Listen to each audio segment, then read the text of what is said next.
Thank you, Simon and Andy, especially for reminding us why we're here. And, your point about involving patient advocates in the planning of CPD actually has been a conversation. So, right, we just need to figure out how to make those connections and how to make it more frequent. So thank you very much. We really appreciate it. And now you know to say CPD. So that'll be good. So we're going to transition now to a big part of why you're here, which is to talk about exploring the business case for high-quality CPD. I just want to go over some of what we hope is going to happen, and I'm going to then call up Elena and Lucy and make sure you're prepared for these conversations in your group. So the way we've designed this is we have 4 breakout groups. We've thought about who are the major investing entities in Elena's language. Who is investing in CPD? Where do we have to build the business case, and who do we have to build it for? And so we've created these 4 breakout groups with that are in your program. I think everyone has signed up for one of them, so you should know where you're going. Each group has a facilitator. I'm going to call them up in a little bit at the end of this and just give everyone a picture of what's going on in the other groups. We wanted to start with, always start with a specific example and go out from there. So there'll be a specific example to explore the business case with at the beginning part of the session. And then what we hope is that out of that can come your learning and through the conversation to create more general principles around why would the workplace invest in high quality CPD? Not just CPD, but high quality. What are the expected outcomes? Who benefits? Who loses? Who pays? What are the incentives? We really need you to think really hard about that and bring all of your experience and expertise to the table. So there will be, we want this to be fluid, so there'll be, we're going to come back together at 4:45, but we would like you to take a break. I'm sure you will anyway, but there'll be food out in the hallway, so you just go with the flow of your session when it makes sense to break. Make sure you're, you have your water and your food, and then we're going to come back, and Holly and I will make some remarks at 4:45 about reflections on the day. So that's where we're going.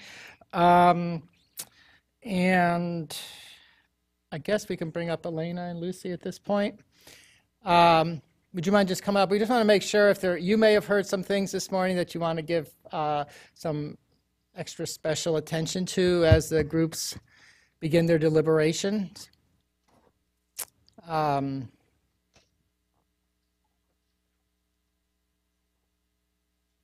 Let me just ask if either of you you've been here all morning with us. Do you have any additional thoughts or advice about exploring the business case, since you two all have done a lot of this? Ready to go? Okay. I think one of the things that's really impressed me, the way the planning committee's put together the program, and in full disclosure, I was really not part of the planning committee, so I take no credit, is the holistic approach. You have to understand, I have a very eclectic career, so I come out of the business world and then went into healthcare. And I can tell you, having started out in the business field, you tend to look at things very myopically. And then when you move over into the healthcare side, you tend to expand your vision and the breadth at which you're trying to make a business case. And I think that that's been captured really well. So I hope we sort of perpetuate that in our thinking about how to apply this. I think maybe we can open it up for questions if anyone needs any clarifications or has any questions.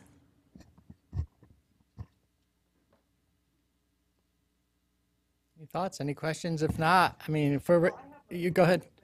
I was really interested in Simon's talk, where he was talking about the way in which they felt like where they could have improved was the investment in understanding the business intelligence of the partners and the building up the relationships across the partners before even beginning. And there is a construct in sort of accounting, if you will, called goodwill, where you actually try and put a financial value on the goodwill that exists.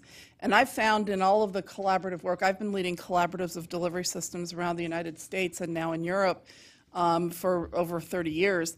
And everything comes down to the relationships, and we heard that echoed here.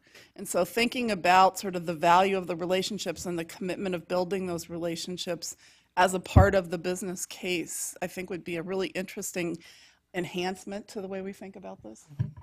Okay. Yeah. I would just Yeah. follow up with that in terms of Simon's case. And I'll say that, that's why it's really important to do organizational risk and feasibility as part of a business case to anticipate some of these.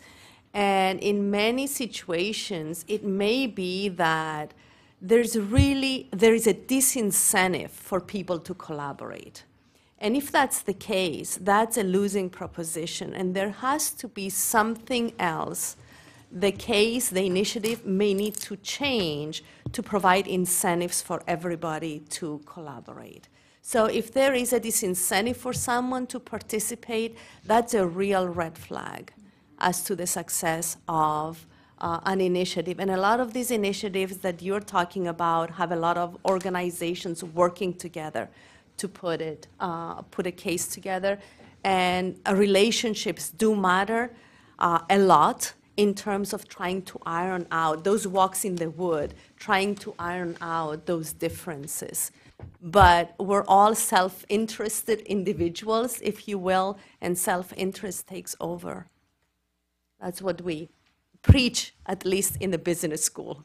And I would just to follow on to that, echo part of what you're saying, Elena, and it's also around goal alignment. So a lot of times you're bringing together very different kinds of stakeholders, and they may not be doing it for the same reason, but the extent to which somebody's facilitating that process and can get to goal alignment.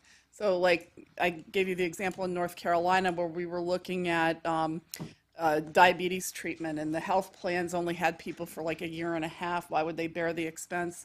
Well, but they recognized that they were going to have this impending economic burden that would be shared across all of the companies. And public health was doing it for the health of the population for a very different motivation. And the delivery system, yet again, was doing it for another. And so the extent to which there could be goal alignment across those disparate organizations, you have to suspend your judgment. So I may not be interested in the profit motive, but if it gets me to the public health solution that I want, then I'm okay. I don't care why you're at the table. And then Yeah, so just following up on those comments, I think, and the reference to Simon's example, we spent a lot of time studying the literature on what makes good teams and interprofessional collaborative practice. And Carol Orchard, obviously, from Canada, has done a lot of work on that and described the characteristics. And then we tried to evaluate our own work, and things like respect and shared leadership and things that are less tangible than the dollars and cents of cost savings or the things that would normally go into a business case are things that are really important to the success of the project, and not thinking who's winning and who's losing, but rather how can we all find ways to win in this collaboration. So if you haven't seen Carol Orchard's work on interprofessional collaborative practice, it's helpful in these cases. Thank you. I think we talk about those as non-monetized outcomes or non-monetized parts of the business case. Is that correct? And that's conversation that's been going on here, and I know it went on in our planning committee. What about things you can't monetize? So how does that factor in? Okay. Patricia. Speaking of money, when Sandeep brought up the issue of whether or not the treatment could be paid for, we already have that problem in someone has a condition and the treatment is unaffordable to them if they don't have the right kind of insurance, even if they have it at all. But at the precision health and precision medicine meetings, one of the big issues is the ethics of telling someone that this is what they're going to have, or this, particularly in the cancer arena, that's been discussed. And if you know you don't have a solution today, and if you know that even if you had a solution, they can't afford it. So I just want us, as we're thinking about all of these, to think about what I'm going to call how do you deliver the bad news? How do you, we've had that whole issue on moral distress and the stress of the provider. And I think we need to be thinking about how continuing professional development really addresses the internal ethical conflict when you have external ethics that limit what you not only can do, but what you can say. Thank you. That's a good reminder. Did you have something? Yeah. Yeah, actually, I wanted to comment on this last, but also on some of Andrew's comments. So as a medical anthropologist, I would say some of the things that we need to keep in mind is that when you're really listening to patients, and if we can teach providers to do that, it's not always about patients wanting more, and more expensive. I can give you many instances where, for cultural reasons, people don't want something. There's a famous case study of Navajo. There's a congenital hip disease that makes you walk oddly. And yet when the U.S. Health Service was trying to persuade people to have hip replacements, they didn't want them. Because if you have the replacement, you walk really nicely, but you can't ride a horse. And you can't sit easily on the ground if you want to do that. So, talking about parents, my mother refused esophageal surgery in the last year of her life. She was 93. She was done. And she didn't want to spend the money or be in a hospital. She was a New Englander. She didn't want to spend the money. Not our money, the health system's money. She had Medicare. But she didn't want to be in a hospital. And that's the other point that we were talking about in terms of what you're trying to do in Thailand, that something like helping people remain at home can save money. And so it's not always, it can save money and greatly increase patient satisfaction and end-of-life experience. So we have to remember that to try to teach our healthcare providers to listen, because it might not be our choice, but we have to listen to a patient's choice on these things. Thank you. I think these last several comments have reminded us about what is possible to consider in exploring the business case. So that is great. What I'd like to do at this point is to just, so that we have the full community involved, is just ask each facilitator give a very quick 2-minute overview of the case that they're going to be talking about, because when we come back tomorrow morning and we talk about the business case, it would be helpful for everyone to know what that specific case was. And I'm going to start with the exploring a business case for government. So either Marilyn, you can stay at your table. Just give us let us know what you're all going to be talking about there. Sure, thank you. So we are going to explore a truly global case. This is going to be a case that centers around the patient targets for the 90-90-90 that were established by UNAIDS, that 90% of those with HIV would know their status, would have access to antiretrovirals, and 90% would achieve adequate viral suppression. The example of the intervention, it will be a cost-utility analysis, and it's going to be around deployment of different groups of professionals. So it's very much related in health workforce and health workforce shifts. Thank you very much. Stuart, can you tell us a little bit about the business case for the workplace that you'll be exploring? Happy to. We'll be using an example of a collaborative project across 5 VA facilities to develop a curriculum in performance improvement in clinical faculty and staff, and how the workplace learning strategies were used to get core faculty at each of these sites to learn it themselves while they were doing it. Thank you. And if, just as a reminder, if you're with Stewart's group, that'll be room 105. If you're with Marilyn and Julia, that's room 101. And professional associations, Sylvia? Yes, you. we are going to be, it's a set of two. Okay. I'm sharing this with Michael Rose, he's back there, and we're going to be exploring two examples from the pharmacy associations, and mine will be a local one in the U.S., and it's the training of the pharmacy workforce to be able to immunize or vaccinate, and the impact of that, we're going to be trying to present a cost-benefit analysis of what it means to immunize in the community pharmacies as compared to doctor's office or elsewhere.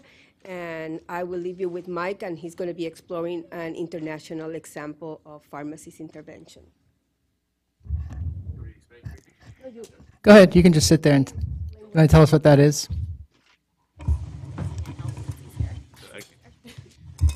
Thanks very much, Sylvia. We're going to be talking about an initiative of the Turkish Pharmacists Association, which is based on a new learning model. In Turkey, pharmacists are not required to participate in continuing education in order to continue to practice. So it's very much a low-level, voluntary continuing education activity. So they recognized with a lot of challenges in Turkey that the profession was under a lot of threat. So the why was there was a lot of threat to the future viability of the profession in Turkey. And they used a continuing professional development, which has had tremendous impact on quality of life of patients and tremendous benefit on the motivation and self-image of pharmacists. So those are some of the benefits we'll talk about. Thank you. That's great. So that's room 100. And our final investing entity is philanthropic organizations working with higher ed. Thank you. Darlene? Okay, thank you. I can see Thank you. you. We're going to be looking at a philanthropic investment in a pediatric ophthalmology program. And so it's really going to be discussing the business case from the point of view of private family philanthropy. And Paul will be trying to make it break even.